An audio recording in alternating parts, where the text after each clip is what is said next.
Top 10 and best of videos are always tough to do because invariably, you are going to leave something off or say something bad about a game you really don't want to. This has happened to me dozens of times over the years and it's always frustrating. I'm telling you this because we are about to embark on another type of list. This time a follow-up to my Sega's Best In series episode. That's right, retro fans, we are taking the same game series from that episode and doing Sega's Worst In series. We aren't taking the easy way out here. We are choosing only full-blown entries into these series, and not some crappy port that had a load of technical limitations to overcome. For example, we aren't simply going to pick the Master System version of Streets of Rage 2 and heap a load of criticism on it for not being the Sega Genesis version. Because of that, this was one tough episode to do, and I'm sure a number of these picks will piss off a great many of you. Keep in mind these episodes are all for fun, I am no authority on your video game opinions, and my taste is very much my own. We've wasted enough time stalling, so let's get right to it.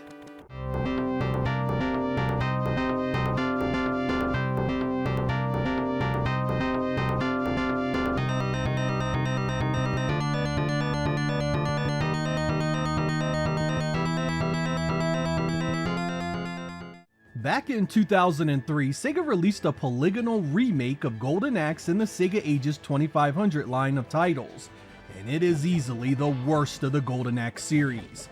It remains side-scrolling like the original arcade, but now takes on a 2.5D look that was not done well at all. The animation is clunky, the hit detection is suspect, and the overall feel of the gameplay is orders of magnitude worse than the game on which it's based. Sims was at the helm of this, and it is truly shocking this is the best they could do, no matter how limited the time and resources may have been. It does retain the two-player co-op, and the music is actually really well done, but everything else about this game looks and feels so underwhelming that nothing can make up for it. The PC Engine CD port of Golden Axe was a bad game to be certain, but as far as a standalone attempt to be a viable new addition to the Golden Axe franchise, this one failed miserably.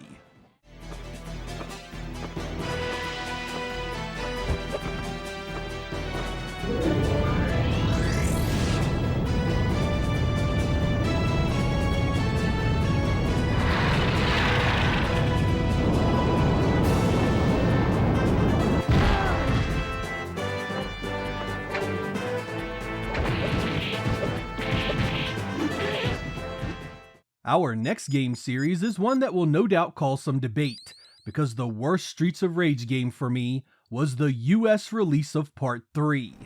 When Sega of America got its mitts on the Japanese edition of Bare Knuckle 3, they proceeded to make numerous changes, big and small, that greatly affected the game's overall quality and appeal.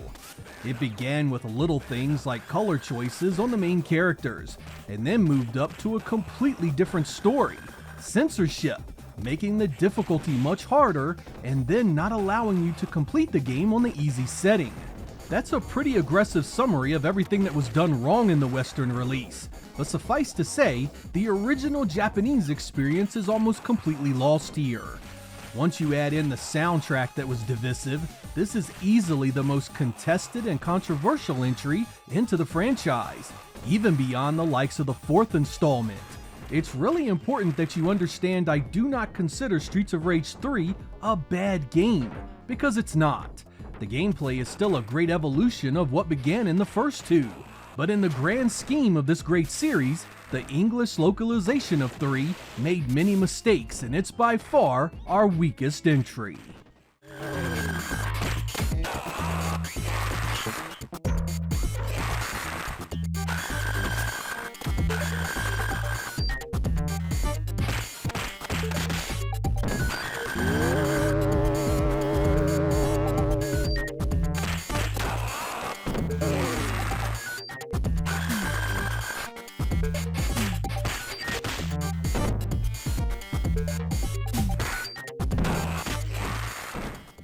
Picking a worst Shinobi was actually pretty easy.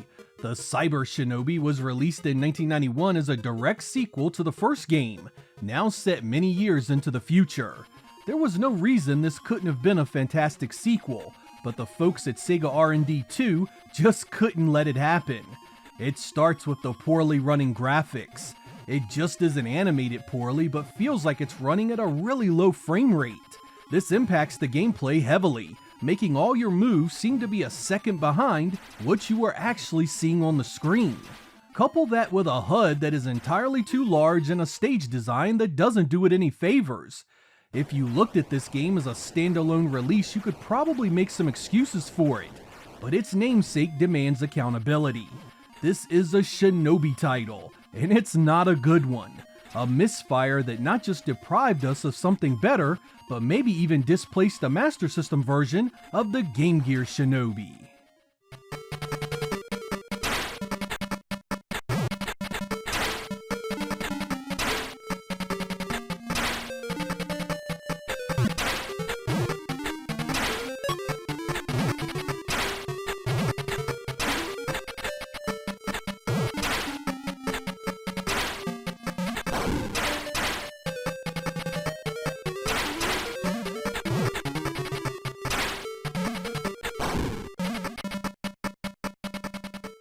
The Ecco the Dolphin games were truly something different during the 16-bit era.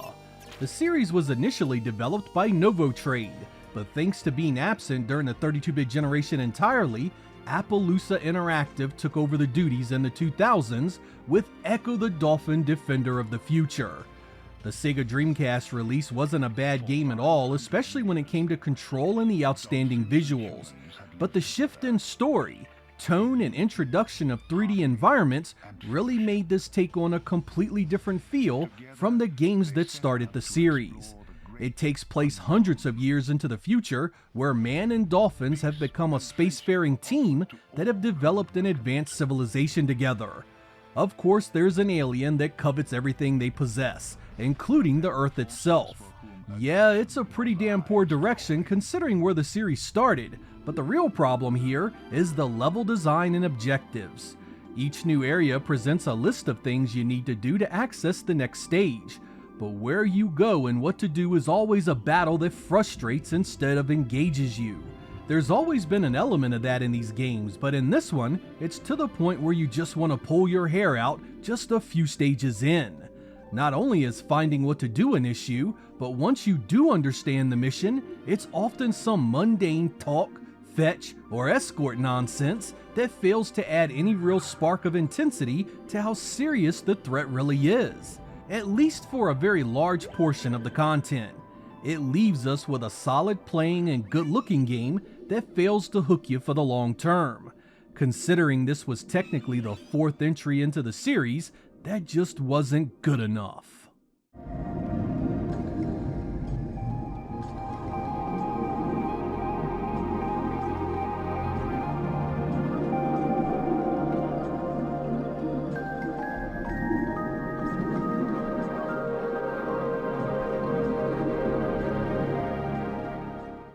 The Alex Kidd games always had a hard time with me.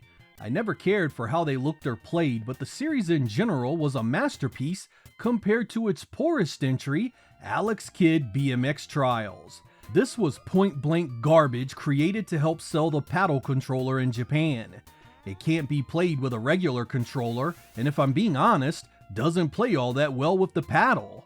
It grows old really quick, doesn't look or sound the best, and lacks any real long-term playability. There's not much more to say here. It's trash, plain and simple.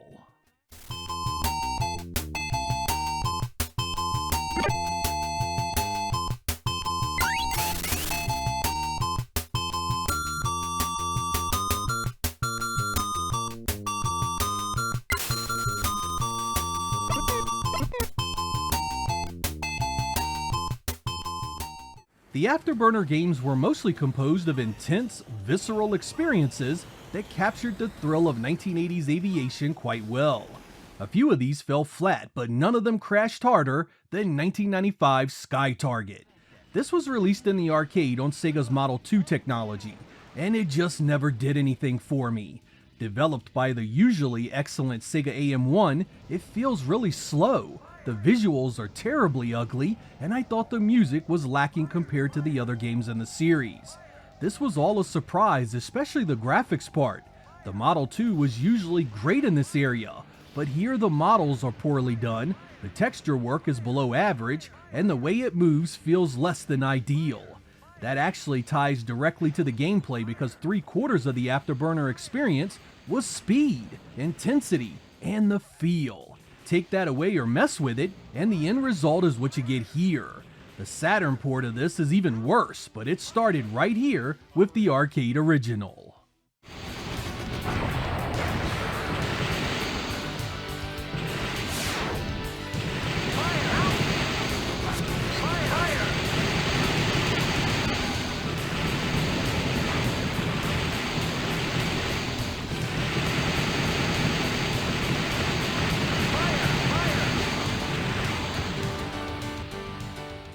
Sky Target wasn't the only stinker Sega AM1 spat out in the arcade, because in 1997, they were responsible for Columns 97 as well.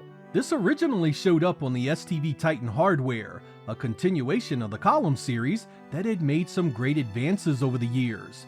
Unfortunately, this one takes things back to basics and really pushes nothing forward at all. A sad truth when you consider this was the 6th entry. Even the pre-rendered visuals and sound were lacking at a time when they could have been spectacular. This is another one that isn't awful, it's just the weakest in an otherwise decent puzzle series that typically offered a lot more. I hate to piss on the old Master System again, but it also had the worst entry into the Fantasy Zone series, Galactic Protector. This was a Japanese exclusive released in 1988. And though it is officially part of the Fantasy Zone universe, it plays nothing like the other titles.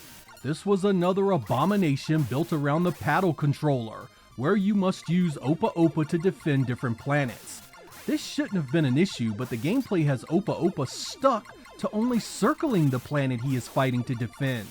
The entire game is made up of only 3 planets and a handful of enemies, bolstered by a difficulty that gets increasingly frustrating. The graphics suck, the music isn't any good, and its only redeeming feature is a 2-player co-op option. Sega loves spitting out peripheral-specific games for the Master System, and this one is another stinker. Hang On doesn't have many entries if you discount ports, but my least favorite is easily the 1995 Saturn release. It isn't that Hang On GP is terrible, it's not, but it's far below the product it should have been. The speed is off, the gameplay has a strange pull when you turn sharply, and it opted for circular tracks instead of the continuous areas of the arcade titles. That's a real shame because it looks and sounds good otherwise. This likely had a very brief development cycle because Japan needed games for the second half of the year, so it probably could have been a lot worse than it is. Still, when you have a game that was as great as Super Hang On, this one was something of a letdown. When you bring up a series as good as the House of the Dead, were any of those games bad enough to be on a worst of list? Why yes there was. When the first House of the Dead remake showed up, I was quite easy on it because we never saw the original at home on a console in any kind of decent shape. The Saturn port was fun, but a shell of the arcade visually. Add that to the fact that Sega doesn't have the source code anymore, and I was happy just to see the series make a return. But the folks at Megapixel and Forever Entertainment did the same kind of deal for the House of the Dead 2, a game that didn't need to be remade. We have perfectly fine versions of this at home that already look and play great, and they were all pretty much arcade perfect. That begs the question, why remake something that was near flawless for its genre and already has multiple versions available? Why not just move up and port home the games in the series that still do not have console ports at all? Where is House of the Dead Scarlet Dawn, for example? This makes the House of the Dead 2 remake sort of dead on arrival for me, and the worst in the series by far. We didn't need this game, and I sincerely hope Sega and its partners move on to more modern entries in the future.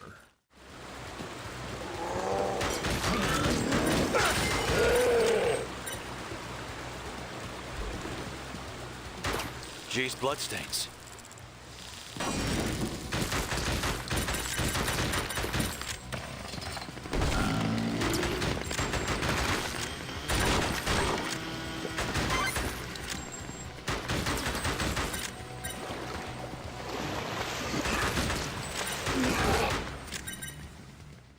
I have to confess, choosing a bad OutRun was a rather daunting task. Even when an OutRun was less than stellar, it was still playable and better than most of the games around it. With that said, I begrudgingly choose OutRun 2019 on the Sega Genesis. This was developed by Hertz and dropped in 1993, a futuristic take on the franchise.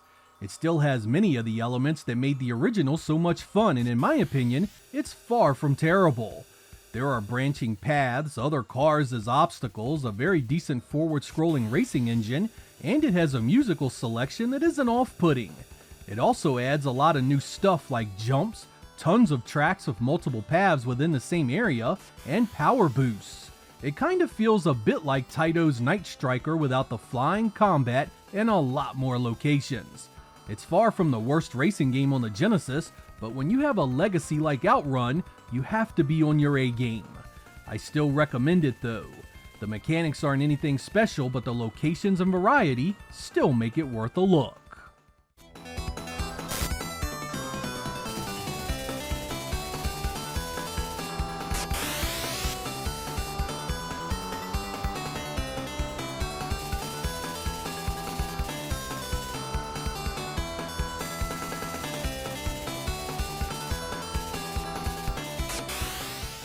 Phantasy Star is a hell of an interesting case. The series went through so many experiments and changes over the years, and not all of them were home runs. Many of you loved to crap on the third game because it felt so different from the other 16-bit entries. Others loved to argue against the bite-sized text adventures as the worst of the bunch.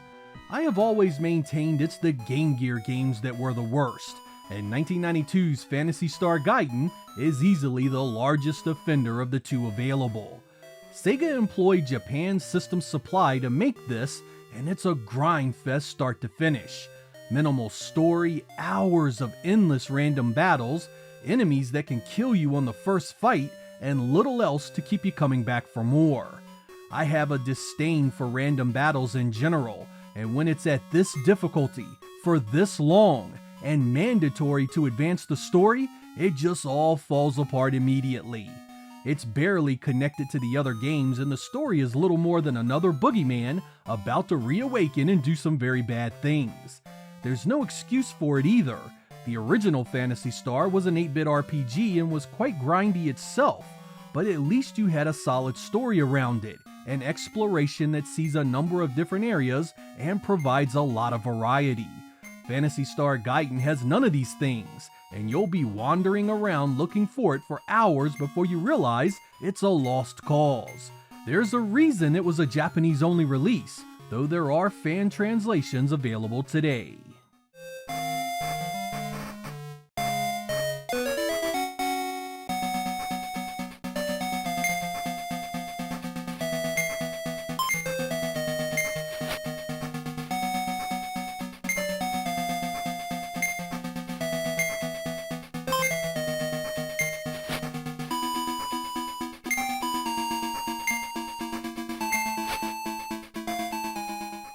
Choosing Sega Rally for the GBA as the worst in series is a little tough for me.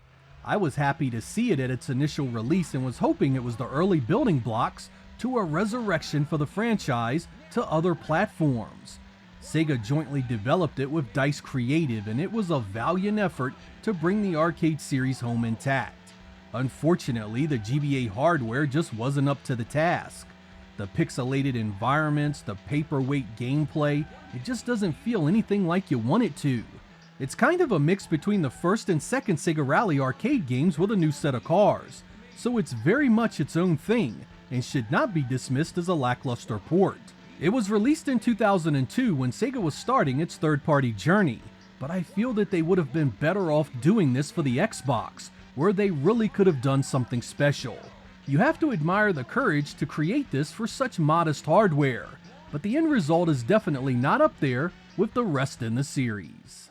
Virtua Fighter is one of my favorite Sega series, and none of them suck. Not a single one.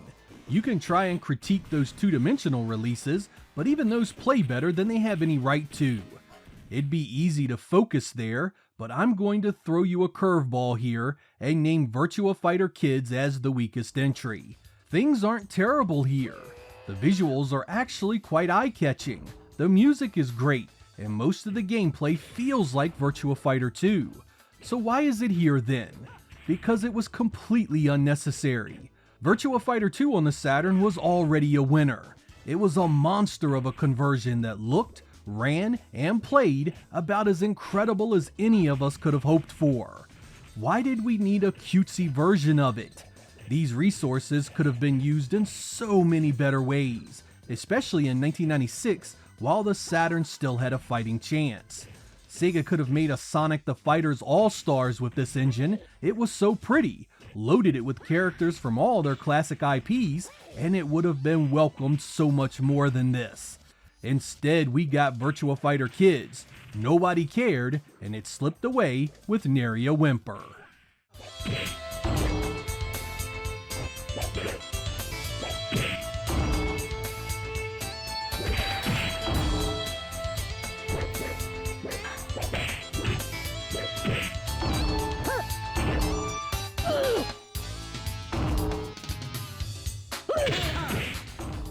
I'm likely going to catch some flack for this one, but my pick for the worst Daytona USA is easily Championship Circuit Edition for the Saturn.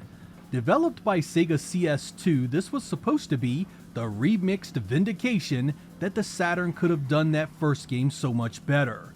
And to its credit, the graphics engine is improved significantly.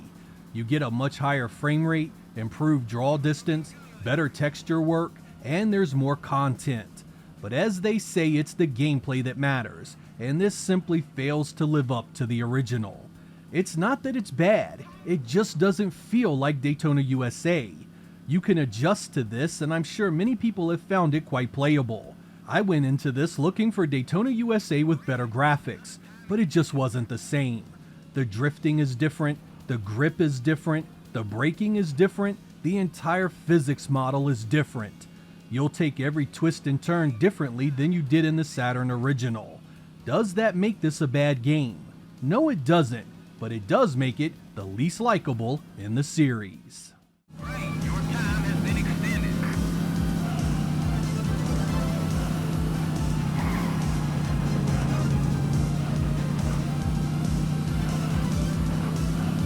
Great, your time has been extended.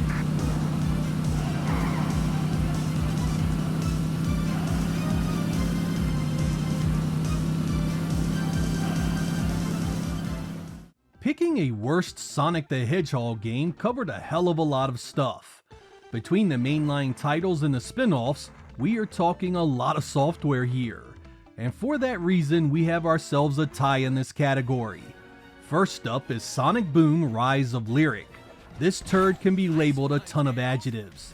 Buggy, unpolished, repetitive, ugly, and irritating all spring to mind. But just know, this is one bad game. It was released on the Wii U in 2014, and it's clear the developers wanted to kick this out the door with as little effort as possible. It was done by Big Red Button, a US-based developer that was reportedly working with Sonic Team, but there's no evidence of that here. Sadly, aside from the poor performance, the combat and platforming is overly simplistic and tiresome, even for the youngsters it was aimed at. Sega knew they had a stinker on their hands because they refused any early reviews and launched the game without any media outlets having seen the final build.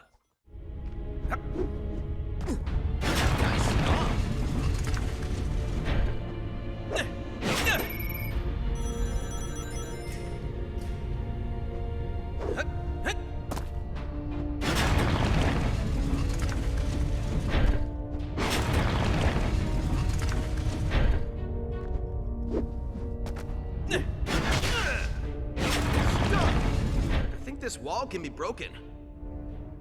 Our second Sonic game in this tie is of course Sonic 2006, the notoriously bad Xbox 360 and PlayStation 3 release. All you need to know about this one is what happened before the game was ever released at retail. Yuji Naka left Sega before the game was ever finished, which also coincided with the realization that the team had wasted months on the Wii version developing motion control, only to stop production on that version due to the power differences between the other platforms. This stressed the team even before Sega made it clear the product needed to ship in time for Christmas that year. Sega did indeed ship it in November of 2006. It was loaded with glitches, terrible load times, crashes, camera problems, subpar gameplay, and felt completely unfinished. My biggest issue was the fact that it felt like the first time Sega had ever made a three-dimensional Sonic before. I mean, the gameplay felt like it was pulled from the cutting room floor of Sonic Adventure. The series had come so much further than that, and to return to it was a disappointing shock to fans. It was absolutely smashed in the gaming press of the day, and you know what? It absolutely deserved it.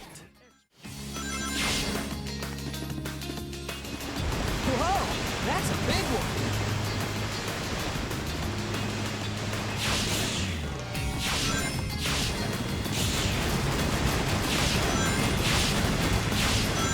Jump!